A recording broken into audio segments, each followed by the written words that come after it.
जय सिया राम साथियों। इस प्रस्तुति में हम आपको ले चल रहे हैं विराट स्वरूप दिखाने जय श्री बजरंग। राम जी का, जो किसी कथा से जुड़ी हुई है माता कौशल्या से।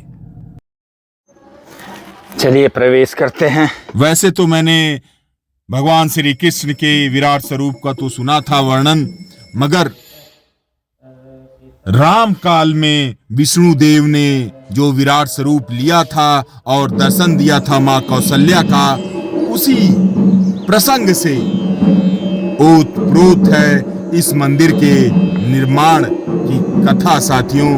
तो चलिए हम श्री राम जी के इस दिव्य रूप का दर्शन करते हैं और इसके पीछे के पौराणिक कथा को जानते हैं। पंडित जी से बात हुई तो ये जो चौपाई ऊपर लिखी है कि दिखरावा मात नीज अद्भुत रूप अखंड प्रेम रोम प्रति लागय कोटि कोटि ब्रह्मांड। तो यह विश्व स्वरूप राघव मंदिर में राघव जी का यह जो स्वरूप आप देख रहे हैं, तो उसके बगल में माता कौशल्या हैं। और जब वो गर्भ धारण की थी, उसी समय ही नारायण देव विष्णु देव अपना पूरा जो विशाल रूप होता है उसका दर्शन दिया था माँ को। और आप कौशल्या माँ की तरफ जो देख रहे हैं, 3 विग्रह वह राम लक्ष्मण और सीता जी का है। और उनके नीचे जो बगल में देख रहे हैं वो राम लला का है, बाल स्वरूप में जो है। और इस तरफ भी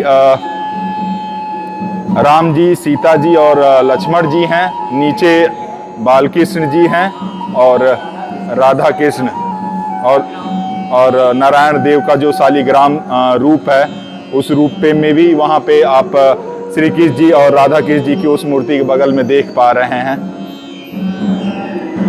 जय विजय है ये नारायण देव के द्वारपाल जय विजय। इसके एक बगल में तो आपको दिखाया बजरंगबली जी हैं।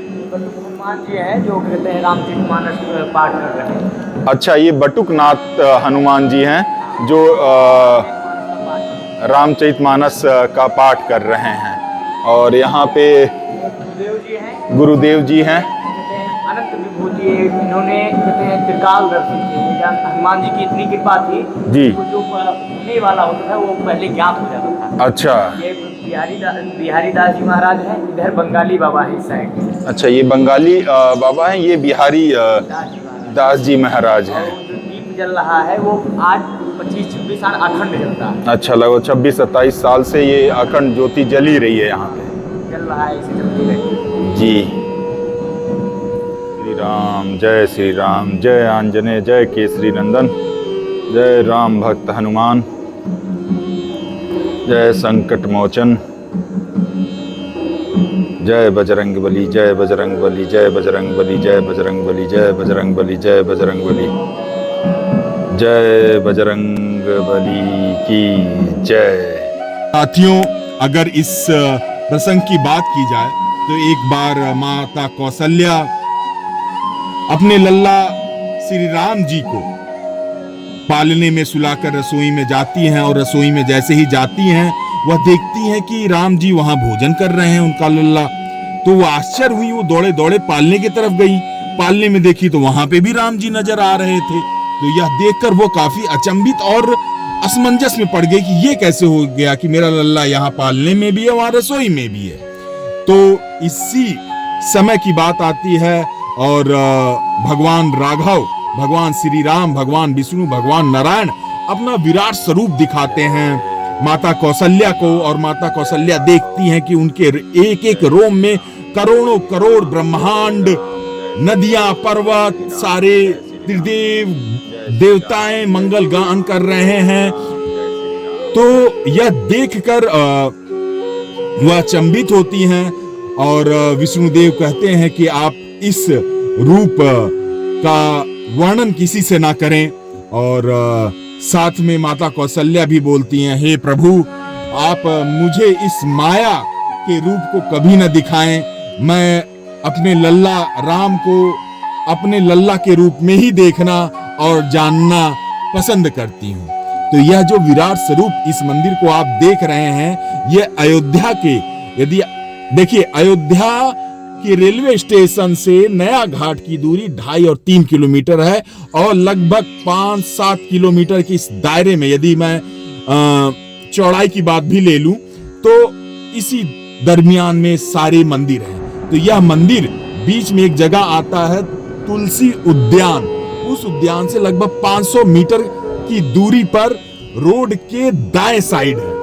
और यह प्रतिमा देखकर श्री राम जी का, विष्णु देव का विराट स्वरूप आप काफी अंदर से दिव्यता का अनुभव करेंगे। और साथ में यहाँ पे बटुक हनुमान जी को देखकर, और जो ऋषि संत और हमारे ये संत हुए हैं इस मंदिर में, जो आपने देखा होगा बिहारी दास जी को, नरसिंह जी को, उनका सानिध्य, उनका आशीर्वाद पाकर आपका दिन, आपका भाग्य, आपका यह सौभाग्य ही है जो आपको यह मौका मिलेगा जब आप अयोध्या की यात्रा में इस मंदिर में इन सभी महान भावों का दर्शन करेंगे।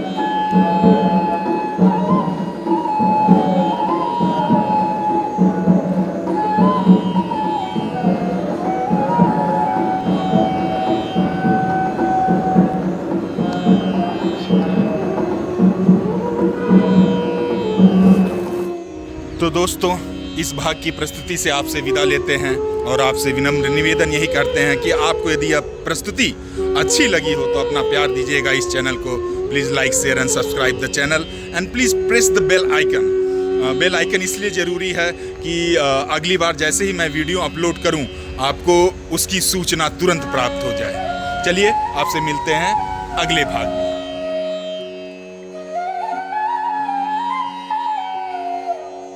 चलिए इसी के साथ मैं यह भी आपको बताता चलूं या एक आइडिया दे दूं कि आप अयोध्या में इस मंदिर में यदि पहुंचना चाहें भारत के किसी कोने से तो कैसे आ सकते हैं। अगर आप वाया एयर आ रहे हैं तो लखनऊ अंतर्राष्ट्रीय हवाई अड्डा निकटतम हवाई अड्डा है, जो अयोध्या से 152 किलोमीटर की दूरी पर है।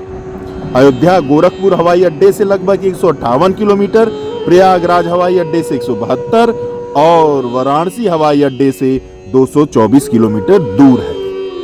अगर आप ट्रेन से आ रहे हैं तो अयोध्या लगभग भारत के हर प्रमुख महानगरों एवं नगरों से भली भांति जुड़ी हुई है। आप लखनऊ से 128 किलोमीटर की दूरी